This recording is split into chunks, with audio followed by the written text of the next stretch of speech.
dia, boa tarde, boa noite. A gente inicia aqui a série de podcasts do canal pensedigitalinove.com.br. Hoje aqui a gente está com o professor José Maria Parente.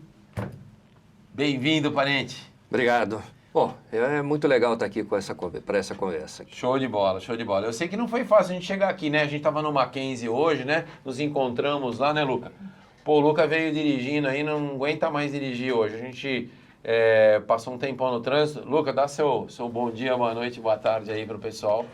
Olá, tudo bem, pessoal? Sou o Lucas de Castro, estou aqui também no podcast Pense Digital Inove. Estou aqui também com o professor José Maria Parente, do ITA.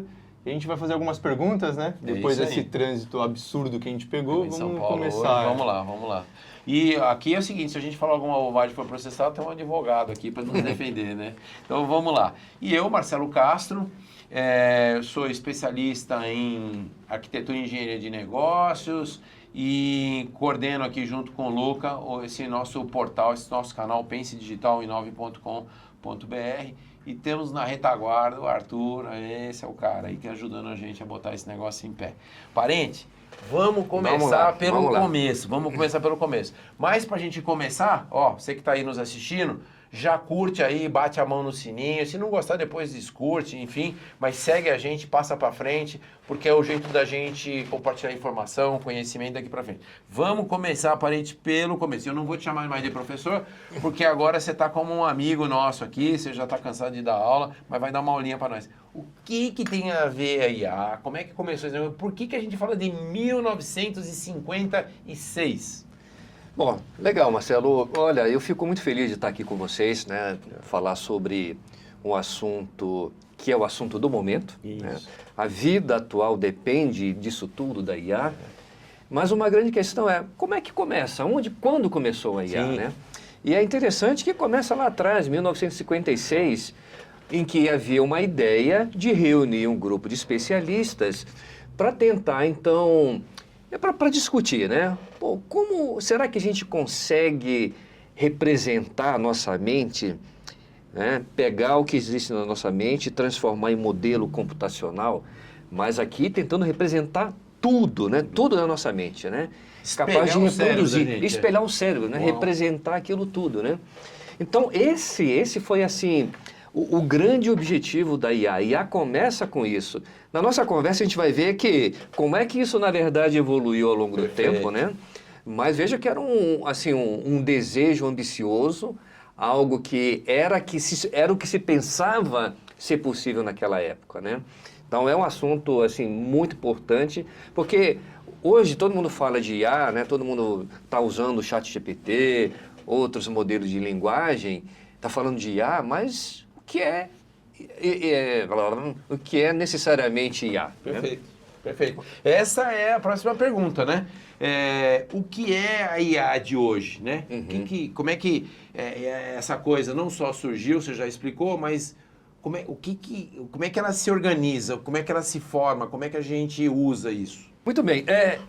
Muito legal essa sua pergunta, que eu acho que é uma pergunta que muita gente está se fazendo. Né? É básica, né? Porque quando a gente fala de IA, é preciso a gente entender não apenas que a gente está usando umas ferramentas atuais, mas o que é esse conceito, na verdade, de IA, né? Então tem aqui, nesse quadro, que vocês podem ver aqui, né? Preparado aqui por esses dois autores famosos no contexto de inteligência artificial. Podem ver ali a capinha do livro, né? Eu tenho esse livro, eu gosto muito desse livro, né? Jogo de xadrez, né? Porque é exatamente isso. Eles tentam entender o funcionamento da mente, né? Na verdade, eles não, né? Eles tentam descrever o que da mente a gente consegue representar computacionalmente falando, né? Eles fazem isso, essa síntese aqui, né? Eles olham, aqui a gente vê sistemas que pensam como humanos, olha só, sistemas que pensam como humanos, sistemas que agem como humanos, né? Na outra coluna, sistemas que pensam racionalmente e sistemas que agem racionalmente. Perfeito. Né? Isso é como se fosse um cubo, os pilares dessa visão deles aí do Russell e do Norvig em 2010. Exatamente, né? Então essa era a visão deles, né? Quer dizer, essa é uma versão mais nova, né? Eles têm uma versão mais antiga desse livro, Mas essa síntese eu acho muito legal, Perfeito. porque ela nos dá... Hoje a gente vai ver como é que a IA de hoje se encaixa nisso aqui. Se estruturou em cima desse conceito. Exatamente. Tá? Então, se a gente olhar aqui nesse quadro, onde o que a gente tem hoje efetivamente se encaixa, né? Perfeito. Isso vai ser um objeto da nossa conversa aqui. Ótimo. E tem algum exemplo que você possa falar sobre cada um deles? De sistemas que pensam como humanos, sistemas que agem como humanos e pensam racionalmente, enfim, tem algum exemplo que a gente possa estar entendendo um pouquinho melhor do que seria isso? Vamos facilitar aqui o nosso, quem está assistindo aqui. Vamos pelo primeiro ali, né, Vamos Lucas? lá, sistemas que pensam como humanos. Fala um pouquinho disso para nós. Beleza. Bom, aqui eu vou uma síntese, né, desse assunto, né? A ideia aqui de sistemas que pensam como humano seria a capacidade de máquinas terem uma representação da mente como um todo, no sentido total e literal de uma mente. Seria como se fosse possível fazer uma cópia da mente e transplantar para o computador, né? Essa era a visão. Vejam, o que eles dizem ali eles olharam para os objetivos lá no início da IA, analisaram a evolução da IA, desse conceito da IA, não necessariamente dizendo que tudo aquilo foi construído daquela forma, né? Então eles fizeram essa separação para organizar o conceito de IA. Então nesse primeiro quadro, né, nessa primeira parte daquele quadro, era a visão de ter máquinas que conseguissem representar, né, como uma cópia da mente, né? E aí que conseguissem simular como a gente pensa. Exatamente, com a capacidade de tomar decisão, resolver problemas complexos, né? Aprender. Então, tudo isso é como se fosse uma pessoa representada. A gente não vê um robozinho aqui do lado, na figura. É como se esse robô tivesse a capacidade de fazer tudo isso, né? De simular, de sentir, etc. Por exemplo, como um bebê, né? Vamos dar uns exemplos aqui bastante práticos, né? A criança nasce, ela vai desenvolvendo essa capacidade, né? De lógica, não pode subir aqui que você cai, porque se você der um ovo para uma criança, ela vai apertar e vai estourar o ovo, mas conforme a gente vai crescendo, vai vendo as experiências, você pode pegar um ovo e não vai apertar, você não vai subir num lugar porque você não vai cair. Então, se eu entendi, esse conceito aí de sistemas que pensam como humanos, ou seja, vamos desenvolver um sistema que faça a máquina pensar como humanos, praticamente como se fosse um ser que nascesse, fosse aprendendo, fosse se desenvolvendo, fosse adquirindo as sensibilidades e se transformasse num cérebro. Perfeito, exatamente. Vamos imaginar, né, pegando o seu exemplo, né, de uma criança, né? Então, lá naquelas idades, nas primeiras idades ali, as crianças pensam como indivíduos, cada coisa é uma coisa. Ela olha para cada coisa, mas elas não conseguem diferenciar os tipos de objetos que elas trabalham, né? Então, não conseguem abstrair. Com o tempo, com a evolução, elas adquirem a capacidade de abstrair o que é um cachorro, o que é um gato. Elas não pensam mais apenas nos exemplares. Não fazem conexões, né? Não, elas não pensam. Elas evoluíram de pensar em objetos individuais para adquirir a capacidade de abstrair e dizer, se apresentar para ela, isso aqui é um cachorro, isso aqui é um gato, porque ela aprendeu e evoluiu, né? Perfeito. Então, isso que parece uma coisa simples, né, da evolução, extremamente complexa, né? Essas máquinas não teriam essa capacidade, Olha né? que coisa. Então, sem essa capacidade humana total, sim, as máquinas conseguem fazer certas abstrações, mas depende de modelos que são oferecidos para elas. Perfeito, né? Perfeito. Agora, para o próximo ponto desse cubo que você falou que é o entendimento do Russell e do Norvig, né? Sistemas que agem como humanos. Fala um pouquinho sobre isso para nós. Então, esse também é no primeiro caso era uma mente total.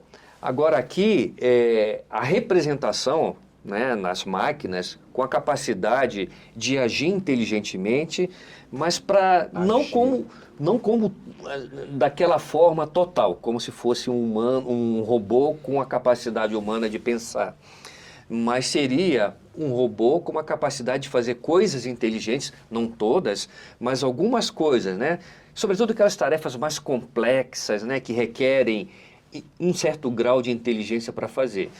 Por isso que a gente chama de comportamento, né, agem como humanos, como se fossem humanos em algumas coisas, não na totalidade como naquela forma de pensar como humano. Né? Então, a gente pode concluir aqui o seguinte, o brilhantismo da mente, do cérebro humano, né? A riqueza, o infinito de competências e capacidades. Né? Não, é espetacular. Né? Se a gente pensar, eu vou abrir aqui um parênteses para um outro assunto, né? Então, quando a gente olha ali para grandes filósofos, até a representação atual, uma questão é, como é que a gente caracteriza um humano? Qual é a essência que a gente consegue caracterizar um humano? Né? É dizer que a pessoa tem um coração? É pelo coração? Não, porque o coração pode ser transplantado. Verdade. É por outro órgão? Também não. Também né? não. Mas é pelo cérebro, né? O cérebro é único. A gente não consegue transplantar o cérebro de uma pessoa para outra. Vamos supor que isso seja possível. Vamos. Quem recebeu o cérebro é aquela pessoa, continua sendo aquela pessoa que recebeu, e aquela que perdeu o cérebro é outra pessoa. Então, uma visão hoje ainda, né? É o cérebro nosso que nos caracteriza. Mesmo que fosse possível transplantar, a gente não teria essa resposta, né? Ainda não sabemos isso, né? Não podemos afirmar, né? Ou seja, quanta coisa a gente tem ainda para desconhecido do cérebro humano? Né? Tem muita coisa ainda para aprender sobre o cérebro humano. Como que as informações ficam representadas lá dentro, né? Como tem que os neurônios. Esses negócios, pois exatamente, são questões E as memórias, né, Luca? Por exemplo, você tem uma memória instantânea, tem uma memória que às vezes ela é olfativa, você sente um cheiro e lembra de uma coisa, não é isso? Uhum. Tem uma visão meio fantasiosa que falam que daqui a pouco realmente o ser humano, entre aspas, vai ser imortal, porque eles vão tirar o conteúdo do cérebro e vão colocar num HD. Né? Aí ele vai ser basicamente um computador de uma vez por todas, mas isso aí não vai acontecer e a gente vê isso como sistemas que agem como humanos, por exemplo, o ChatGPT seria um exemplo disso ou não? Ou seria... Em termos de propósito, sim, né? Tá. De tentar representar, né? De alguma forma, porque, veja, é a geração de texto, por exemplo, né? E quando a gente olha a qualidade de texto, né, todo mundo já viu isso, né? É impressionante, né?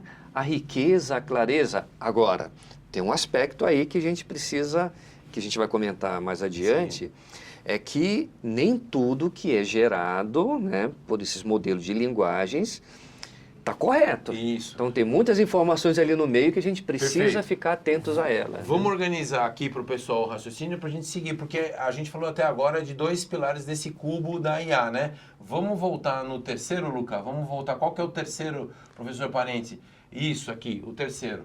Vamos lá. Sistemas que pensam racionalmente. Luca, o que será que o Parente vai responder para a gente? O que é um sistema que pensa racionalmente? Primeiro que eu queria entender o seguinte, o que é racionalmente para você, Parente? Ok, retomando aqui então. Muito bem, sistemas que pensam racionalmente, né? Seria aqueles sistemas em que são derivados de estudos das faculdades mentais, né? Em que aquelas faculdades mentais são representadas por meio de modelos computacionais. Nossa, que complexo. Ou seja, então a gente pensa aquela capacidade, né, mental, nossas capacidades de perceber, pensar, agir, né? E aí imagina como é que seria representar isso em modelos computacionais. Uau. Nossa. Então veja que ainda é uma etapa bem complexa. Né? Pois é, ainda não se tem exatamente isso, né? O que nós temos aí é representações que tentam se aproximar. Simulam, né? Tal. Agora, o racionalmente aqui é procurar fazer o melhor possível, chegar no melhor resultado possível. Então a gente pode definir que racional é isso, é buscar a melhor solução dentro daquele conjunto, daquele momento. Da situação, das condições, coisas desse tipo. Perfeito. Então esse é o racional. Então, se você tem, por exemplo, uma situação que você quer se deslocar de um lugar para o outro, né? Você vai analisar os possíveis caminhos, obstáculos nesses caminhos, o fluxo daquele momento, o fluxo daquele momento, qual é o caminho que tem mais risco, que custa mais, né? Que tem um custo maior para chegar lá. O racionalmente é fazer essa análise e escolher aquilo que é melhor, tem um menor custo, tem um menor risco. Então, essa é a racionalidade que a gente está falando Porque aqui. nem sempre, às vezes, o que é mais curto é o mais rápido, nem sempre o que é mais rápido é o mais fácil. É o melhor, assim pode por ter diante. outros obstáculos, Perfeito. então essa Então, o análise racional é buscar a melhor eficiência e eficácia dentro de um conjunto de informações que você tem. Exato. Então, se tentou fazer isso, mas ainda usando modelos assim, computacionais que representassem essas capacidades humanas. Mas a gente tem algumas representações, mas não temos ainda a representação exata dessas faculdades totalidade, mentais, né? E vamos então para o último pilar desses 4 pontos aí que estruturam o pensamento do Russell e do Novig. Uhum. Qual que é o último? Que são os sistemas que agem racionalmente.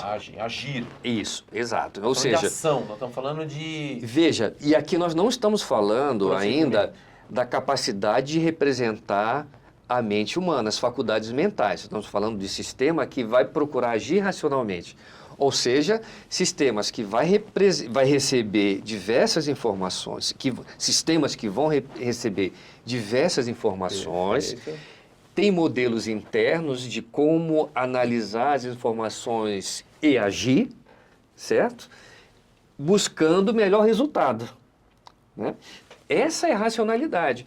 Veja que nós não estamos falando aqui de representar as faculdades mentais. Estamos falando do sistema que tem a capacidade de agir racionalmente. Né? Por isso, quando a gente fala de inteligência artificial, né, o que a gente vê, acima de tudo, é essa busca por uma racionalidade, né, de se obter algo com melhor qualidade, né, chegar naquele objetivo que se pretende chegar, né, da melhor forma possível. Talvez assim, da forma como a gente vê as coisas hoje, né, da forma que o pessoal usa o termo inteligência artificial, e pelo que a gente vê hoje, talvez o que a gente possa ter melhor ali é uma racionalidade computacional, né, para se atingir as coisas. Né? Então, vamos lá. Onde que se encaixa aí essas soluções, essas ferramentas, né? O ChatGPT, Gemini, onde que e como é que isso habita esse ambiente dessa formatação toda que você comentou? Não, perfeito. Eu acho que essa é uma questão importantíssima hoje, né? Porque quando a gente interage, né, com o ChatGPT, uma outra linguagem, né, um modelo de linguagem, a gente tem respostas interessantes, né? Por exemplo, eu tenho aqui um conjunto de documentos e eu quero um resumo desse conjunto de documentos. Né? Então a linguagem vai lá, né, trabalha com aqueles documentos, analisa, usa os seus modelos internos e dá um resultado. Ou seja, a máquina ou essa ferramenta buscou a racionalidade para gerar esse resultado. Né? Então, esse é um ponto. Eu diria que o que a gente tem hoje se aproxima mais dessa racionalidade do que propriamente da inteligência, né? Nesse aspecto. Obviamente, existem modelos, eu não vou entrar em detalhes técnicos. No próximo podcast. Mas diferentes modelos de linguagem, né? Para o modelo de linguagem eu estou me referindo ao GPT, ao Gemini, ao Copilot, né, ao Claude. Então, são vários modelos de linguagem. Cada uma tem as suas diferenças ali, etc. Ali, né? Exato, mas todas elas têm a sua forma de gerar resultados. Certo. E aí, existem modelos atuais, né, ferramentas internas que procuram dar um grau maior de racionalidade. A gente fala até de raciocínio, mas é uma emulação de raciocínio. Não é um raciocínio como era pensar como humano, certo. Né? É uma simulação? Eu diria uma simplificação.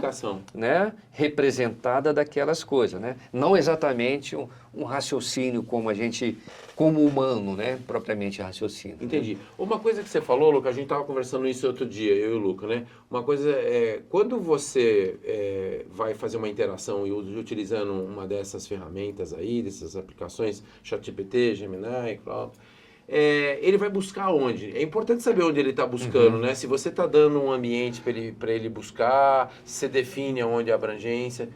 Fala um pouquinho disso. Onde buscar, como procurar, como pedir. Não, exatamente. Esse é um ponto importante. Já podem ver lá, quando a gente vai usar uma dessas ferramentas, eles pedem lá, você quer pensamento profundo, você quer que busque informação. Inicialmente, esses modelos já vêm com um treinamento, a gente fala de treinamento, em que são apresentados volumes gigantescos de dados, eles organizam esses dados, né? Basicamente numa forma estatística, né, em que você tem uma sequência de palavras ou uma sentença, e ele consegue dizer qual é a próxima que tem maior probabilidade de vir, e com base nesse modelo, estou falando de uma forma bem simplificada, eles conseguem montar textos então a gente pode falar que muito é interessantes. estatística pura? Basicamente originalmente isso. Só que os modelos mais atuais, o que é que eles fazem? Além daquele treinamento que eles já têm, né, que eles já passaram por esse treinamento, hoje eles já buscam informações em outras fontes, na internet. Interagem. Né? Interagem, buscam informações. Você dá, olha, além do seu treinamento, use esse conjunto de dados adicional. Certo. Por quê? Qual é o grande propósito? É dizer, né, para a linguagem, olha, além daquilo que você já sabe do seu treinamento, use essas informações adicionais de tal forma que essas informações adicionais sejam balizadores para você gerar a sua resposta. Né? Perfeito.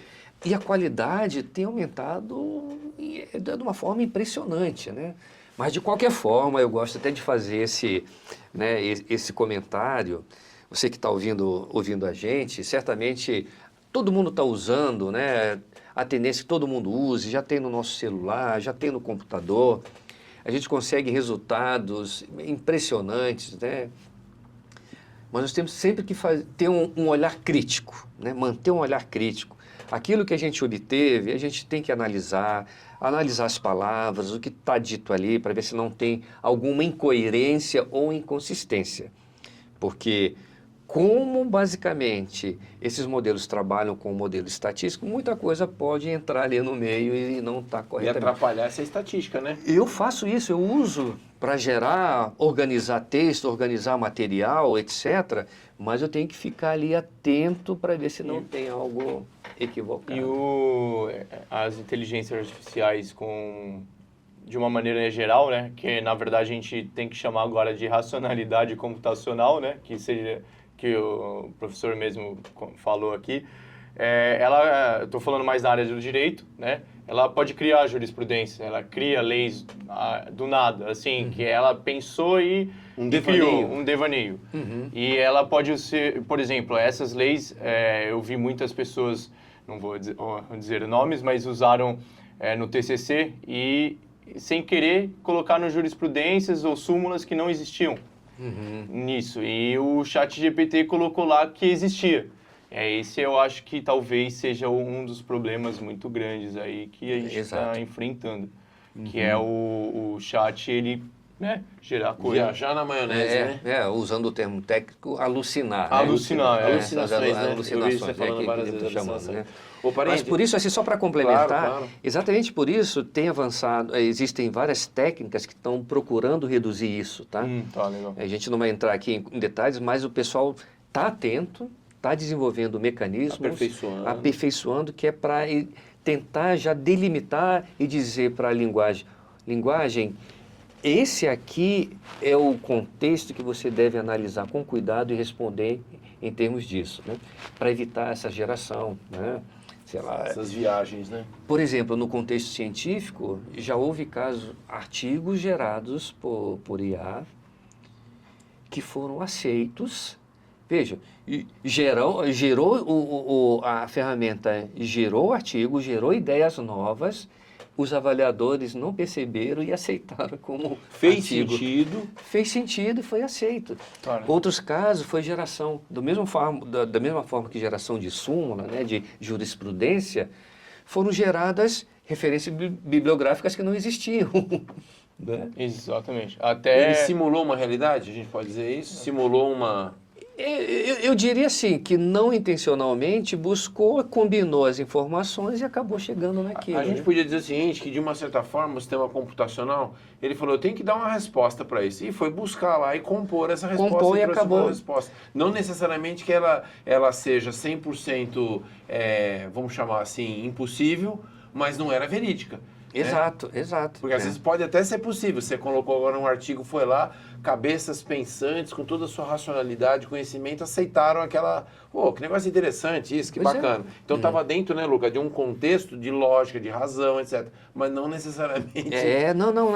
Acaba, assim, havendo uma perda de racionalidade aí da ferramenta, né? Apesar... Por quê? Porque não é um modelo totalmente baseado na forma como a gente pensa, né? Na forma lógica de organizar o raciocínio. Então, tem muito por trás a estrutura básica de treinamento, né? A forma principal de agir. Existem as ferramentas adicionais que são exatamente para complementar, ajudar na geração de respostas, mas é sempre esse risco, né? Então, acho que sempre ficar atento, né? Então, vamos lá agora para o fim aqui, que é o seguinte, ó. Então, vamos lá. Você, jovem estudante, se você em algum momento pensou que agora ficou moleza, não ficou. Né? Ah, mas aí agora faz o meu trabalho, como o Luca colocou, faz o meu TCC, me ajuda a eu pensar. Tomar cuidado. Não só tomar cuidado, como, vamos aqui, parente, você agora você vai assumir o papel que você tem aí durante o dia, aí, né, como professor.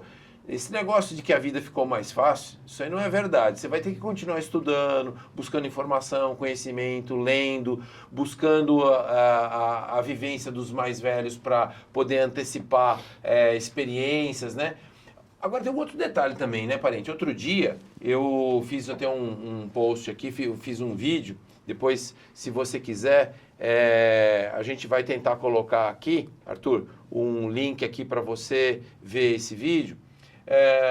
Uma coisa interessante, né? Eu fiz carreira profissional em multinacionais, 30 e lá vai fumaça há poucos anos, experiência. E a gente aprendeu o seguinte, você só ia para um cargo, passava para uma função, assumia aquela função, no minimamente por um tempo, porque você precisava alguém te ensinar, te acompanhar, aí você ia fazendo várias vezes, ia ganhando, né, vivência, experiência, ia fazendo, melhorando, aprendendo, aí depois você virava chefe, supervisor, gerente, diretor e assim por diante, né?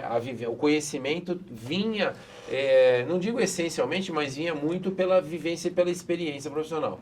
Hoje eu posso adquirir conhecimento, informação, etc., sem precisar ter, mas precisamos ter um cuidado, né? Eu queria que você agora, como professor, colocasse isso. Lembra, Luca, o Walter Longo falava assim, né? O cara chega para você e fala assim, você sabe fazer desenho? Eu falo assim, não, cara, eu não sou muito bom nisso, não. Mas o chefe, né? Mas o que você está precisando? Ele falou... eu precisava que você fizesse um desenho assim, assim. Eu falei assim, não sei até agora, mas me deixa até segunda-feira que eu te trago o desenho. Aí você vai, pega um software desse, umas aplicações, né? E no dia seguinte você trabalha, vai lá e produz o desenho sem precisar ter sido um desenhista. Então, eu diria que o mundo também esse novo desafio agora é o mundo da boa vontade, ter vontade, né, curiosidade, etc. Mas, para finalizar aí, para a gente ir nesse final, mas você concluindo com calma e tranquilidade para o pessoal, como professor, e falando para os jovens, falando para as mães, os pais também, esse negócio de que ficou mais fácil, que não precisa estudar, não precisa ler, esquece, né? Não pode, né? Não pode pedir para que a IA faça tudo para você, né? Então, e senão... por que não pode pedir? Porque você pode ser enganado, é isso? Não, porque a gente precisa exercitar o raciocínio, a gente precisa exercitar nossa capacidade cognitiva. Porque se a gente não fizer isso, a gente vai perder essa capacidade, vai regredir. Mas então, também, quando você for trabalhar com a ferramenta de IA, você também não sabe se ela está falando uma bobagem para você, né? Daí você ter que estudar mais, ter que estudar, ter que aprender a saber, para que você tenha a capacidade de olhar, criticar e encontrar possíveis incoerências no texto, no documento, né? Então a IA, ela traz um desafio, né? Você precisa também buscar inteligência para poder conviver com ela. E isso torna você não dependente da IA, porque se você usar ela sem olhar e sem bater o olho e falar assim, pô, isso aqui tá errado, você vira literalmente escravo da IA, né? Dependente. Perfeito, exatamente. Porque, veja, como um buscador e organizador de informação é fantástico, né? Eu lembro lá, durante meus mestrados ainda, a gente precisava pesquisar um assunto, eu tinha que ir na biblioteca, olhava aquele catálogo em papel e encontrava, olhava, ia ler, anotava e depois compilava. Ou seja, a busca era muito estreita de informação. Mas agora você consegue sintetizar um volume muito grande de informações. Eu queria até pegar o gancho, olhando assim para a história da humanidade, né? Lembra que a humanidade havia tradição oral, então tudo era passado de forma oral. Era uma exigência mental de memorizar, né? Às vezes duas pessoas tinham que falar juntos para ver se estava certo, né? E depois quem errava ali é porque tinha esquecido alguma coisa. Olha só. Né? Aí veio a escrita. Nossa, a escrita vai acabar com a capacidade de memorização, etc. Não, a gente evoluiu, aprendeu a usar, né? Replicar, mais pessoas tiveram acesso aos conteúdos, né? Antes fazia as contas nas mãos, né? Manualmente ali. Aí vieram calculadoras. Vamos perder a capacidade de calcular. Tinha professor que não deixava o aluno usar calculador porque dizia que não... Pois é, não sei, né? Não, mas assim, de qualquer forma, tinha que exercitar a capacidade, né? A gente não pode impedir que essas novas... Eu vou usar o termo que Pierre Lévy, que é um filósofo de tecnologia, né, francês, ele chama isso de tecnologias da informação, né? Tecnologias cognitivas. Por quê? Porque são ferramentas que nos apoiam o tempo todo. Estimulam. Né? Estimulam. A gente vai aprendendo a conviver com elas. Perfeito. É o que está acontecendo hoje. A gente tem que aprender a usar esses modelos de linguagem como ferramentas que nos ajudam a trabalhar. Agora, nós temos que aprender também a conviver com elas sem que a gente limite a nossa capacidade de pensar.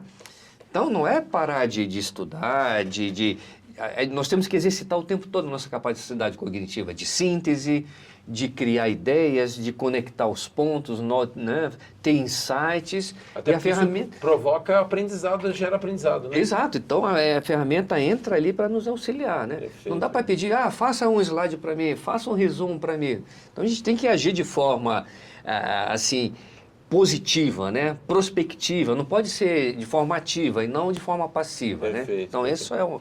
Tem uma pergunta que eu queria direcionar exclusivamente para o professor Parente aqui, que é sobre dados.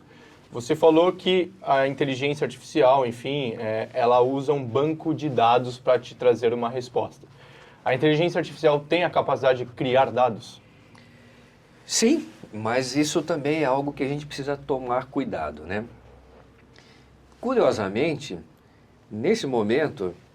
Certamente, pela hora, talvez já tenham parado mas tem um pessoal que alguns doutorandos estão trabalhando.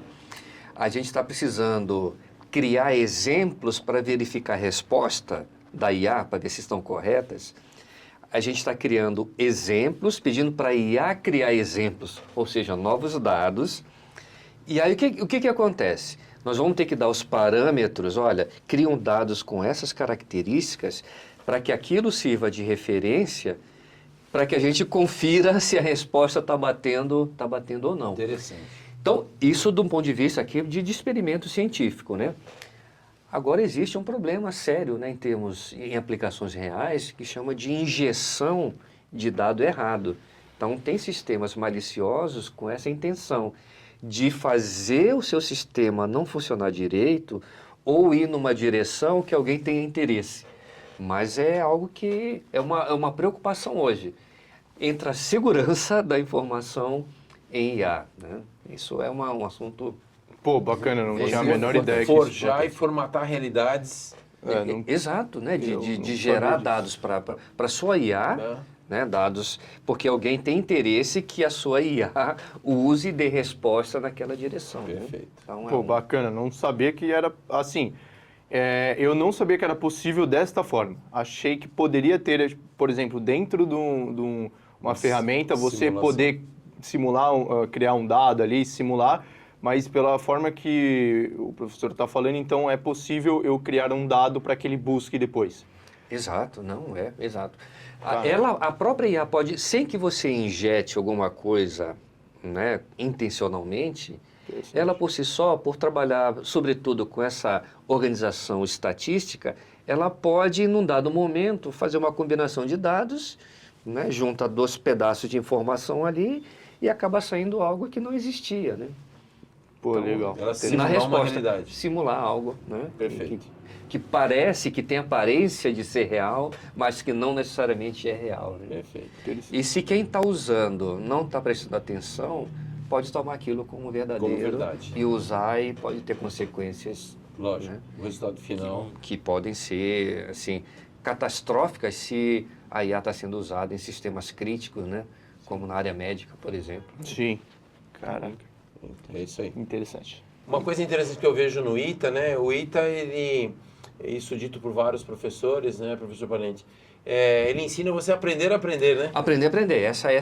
Esse é o fundamental. O mantra, né? Porque com essa capacidade você consegue aprender muito mais coisa. Ou seja, o limite não tem fim, porque já dizia, né? Quanto mais sei, né? Menos sei. Exato, né? Porque se a gente imaginar aqui um círculo que delimita o que você sabe e o que está fora é o que você não sabe, né? Ou o que está dentro do círculo é o que você sabe e o círculo é o que você não sabe. Se você amplia esse círculo, você sabe mais coisa. Mas como o círculo mostra o que você não sabe, então você sabe, né? Você pensa que não sabe, né? Fantástico isso. Bom, Parente, como que você conclui essa nova era? Oportunidade, desafio, ameaça ou uma combinação das três coisas? Eu acho que é uma combinação, né? Eu sou um usuário dessas ferramentas, mas ao mesmo tempo eu uso aquele material, faço aqui no papel. Não, esse diagrama aqui, bom, eu preciso verificar se isso está correto. Okay. Eu leio o texto atentamente, eu tenho que estudar para saber se aquele texto está correto. Olha. Então é fazer o uso, né? Assim como no que eu falei, essa evolução, né? Esse aprendizado do uso das novas tecnologias, né? E aí, agora, inegavelmente, a gente aumenta a nossa capacidade, né, de aprender, de aumentar conhecimento, de gerar novas ideias. Por isso mesmo, a gente tem que ficar atento em aprender. Né? Não pode acreditar em tudo que está ali, só pedir e está pronto, a gente tem que seguir junto. Né? À medida que a tecnologia avança, a gente também tem que avançar nas nossas capacidades também. Né? Sensacional. Então, eu queria dizer assim, para o jovem use, mas continue estudando, é importante, não dá para parar de estudar, de ler bons livros, ler os livros técnicos, tentar fazer os exercícios, porque tudo isso nos ajuda, nos dá uma base sólida. É como você falou, né? Isso nos ajuda a aprender para aprender novas coisas, né? Então, acho que esse é um ponto importante. Essa é a mensagem final. E professores também, né? Façam uso, né? Sempre de forma crítica com o conteúdo, analisando o que os alunos fazem também de forma crítica para ver se foi gerado, parte foi gerado por IA, analisar, né, ter cuidado. Não estou dizendo que não é para usar, eu acho que são ferramentas importantes, mais uma ferramenta junto da nossa história de evolução, né? Então, é aprender a fazer o melhor uso possível. Eu acho que o seu exemplo fala tudo, né? Quando a calculadora surgiu, né, os professores lá de engenharia falaram, imagina, isso aí vai perder a habilidade de fazer cálculo, não sei o quê, né, aquelas calculadoras científicas. Na verdade, trouxe mais aprendizado e mais desenvolvimento, né? Exato, fazer um bom uso, né? Quando tinha lá o Apollo 11, 12, o cara calculava na régua, pegava aquele dado, colocava num papel, porque não tinha capacidade de processamento. Hoje parece que o que aconteceu foi que aumentou a capacidade de processamento, mas não diminuiu a base de cálculo. Né? Exato, a gente continua tendo que manter a nossa mente sempre ativa. Né? Perfeito. Gente, nós estamos usando aqui nesse podcast a tecnologia Plound para organizar o raciocínio, resumir e fazer um mapa mental dessa reunião. Curtiu? Gostou? Passa para frente, compartilha esse link, esse conteúdo e se você interagir com a gente vai disponibilizar depois, de alguma forma, um link para você ter o resumo e o mapa mental desse podcast. Professor Parente, muito obrigado. Não é volte sempre, já está intimado. A gente vai fazer uma série com o professor Parente, tá? E a gente, né, Lucas, vamos estar sempre com ele aqui, além de nosso amigo, nós somos fã dele. A gente tem que trazer também o professor CJ aqui para fazer um podcast Vamos fazer uma homenagem. O Parente, nós já viajamos junto. Os dois ao mesmo tempo. Os dois ao mesmo tempo, vai ficar bom. Mas, Parente, muito obrigado, viu? A sua contribuição foi enorme, eu tenho certeza que vai ser um sucesso esse vídeo. E é o primeiro de uma série que nós vamos fazer, certo? Muito obrigado. Eu que fico muito feliz de estar aqui. Assim, falar de assunto que a gente gosta é sempre uma grande satisfação. É sempre um prazer. Lucas, se despedem. Obrigado, gente. Vocês aí vão olhar, vai ter o link para o site, vai ter o link também para os outros podcasts no YouTube. Então é só ficar por dentro aí que a gente vai lançar muitos outros aí. É isso, Fiquem tamo com Deus junto. aí. Agora é com você, Arthur Esperança. Um abraço. Fiquem com até Deus. mais. Tchau. Até mais então, Valeu. pessoal.